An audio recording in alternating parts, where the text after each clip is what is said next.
अस्सलामुअलैकुम, welcome to my channel glow with seed.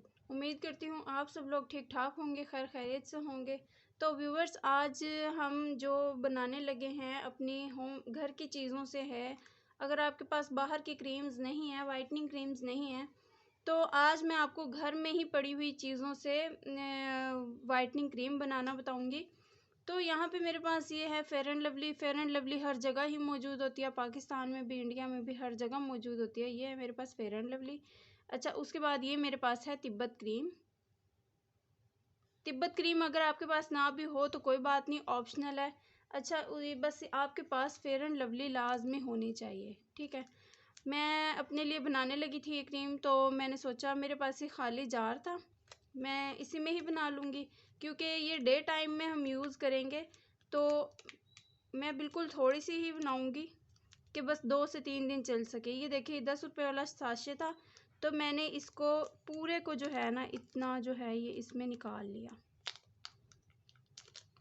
बिल्कुल भी हम इसमें से सारी क्रीम जो है निकाल लेंगे। कोशिश किया करें कि आप चीज़ों को जो है ज़ाया ना किया करें। नाराज़ होता है अल्लाह ताला गुनाह देते हैं। तो मैं ख़ुद इस चीज़ का बहुत ख़्याल करती हूँ। अच्छा, जितनी हमने फेयर एंड लवली ली है, मैं उतनी ही तिब्बत क्रीम ले लूँगी, उससे थोड़ी सी कम ही लूँगी, क्योंकि ये स्किन को ना कुछ ड्राई करती है। तो हमें ड्राई स्किन तो बिल्कुल भी नहीं चाहिए। अच्छा, उसके बाद ये मेरे पास फेस फ्रेश वालों का सीरम है। अगर आपके पास फेस फ्रेश वालों का सीरम नहीं है, कोई भी वाइटनिंग सीरम है, तो आप वो डाल सकते हैं। मैं यहाँ 1 ड्रॉपर भर के जो है इसमें ये वाइटनिंग सीरम का डाल दूँगी। थोड़ा सा और डाल देंगे, ठीक है। इन चीज़ों को हम अच्छे तरीके से जो है मिक्स कर लेंगे। इसमें अभी मैंने 2 क्रीम्स और 1 सीरम डाला है। अच्छा, उसके बाद जो है ये मेरे पास सैफरून ऑयल है। ये देखिए, इतने अमेजिंग रिज़ल्ट होते हैं इसके, बहुत ही ज़्यादा अमेजिंग रिज़ल्ट होते हैं। तो और मुझे बहुत पसंद है ये। तो मैं 2 से 3 ड्रॉप्स जो है बस इसके, हम सिर्फ 2 से 3 ड्रॉप्स ही डालेंगे, ज़्यादा बिल्कुल भी नहीं डालेंगे, क्योंकि गर्मियां हैं अभी।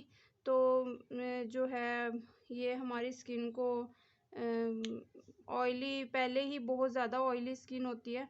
बस ये 3 ड्रॉप्स जो हैं ये इसमें मैंने डाल दिए सैफरून ऑयल के। अच्छा, यहाँ पे मेरे पास विटामिन ई ऑयल है। ये देखें, विटामिन ई ऑयल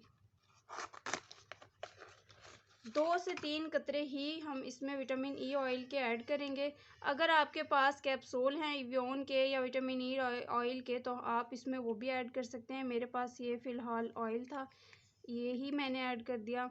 इसके भी हम बस 2 से 3 ड्रॉप्स ही इसमें ऐड करेंगे। ये देखें, अब हम इस क्रीम को अच्छे तरीके से मिक्स कर लेंगे। इन ऑयल्स को ऐड करने का मकसद ये है कि हमारी जो स्किन है वो बिल्कुल भी ड्राई ना हो, और ड्राइनेस को के चीज़ मतलब बैलेंसिंग करने के लिए हम इसमें जो है वो ऐड करेंगे। ये मेरे पास ज़ाफ़रान है, ये देखें, बिल्कुल थोड़ी सी 2 से 3, यानी कि इसमें ये एक पिंच के बराबर जो है आप इसमें ज़ाफ़रान ऐड करेंगे, ठीक है। और इसको बस हम अच्छे तरीके से मिक्स कर लेंगे। निहायत ही सिंपल चीज़ें हैं हमारे पास, और ये तकरीबन ये चीज़ें ऐसी चीज़ें हैं जो घर में हर किसी के पास मौजूद होती हैं। अब हम इसको अच्छे तरीके से मिक्स कर लेंगे। थोड़ी देर इसको हम ऐसे ही रखेंगे ताकि जो ज़ाफ़रान है वो अपना कलर छोड़ दे। उसके बाद हम इसको इस्तेमाल करेंगे। आप इसको इस्तेमाल करें और मुझे ज़रूर बताइएगा कि आपको इस क्रीम का रिज़ल्ट कैसा मिला।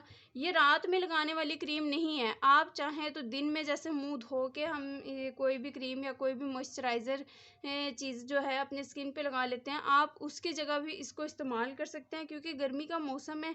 तो ज़्यादातर ये लोग जो हैं मॉइस्चराइजिंग के बजाय ये जो है इस तरह की क्रीम्स लगाना ज़्यादा बेहतर समझते हैं। तो मेरी इस वीडियो को अगर आपको पसंद आई हो तो काइंडली ज़रूर लाइक कीजिएगा, चैनल को सब्सक्राइब कीजिएगा। इंशाल्लाह अगली वीडियो में मिलेंगे एक और नए टॉपिक के साथ, एक और नई क्रीम के साथ। तो दुआओं में याद रखिएगा, अपना बहुत सारा ख्याल रखिएगा। अल्लाह हाफिज़।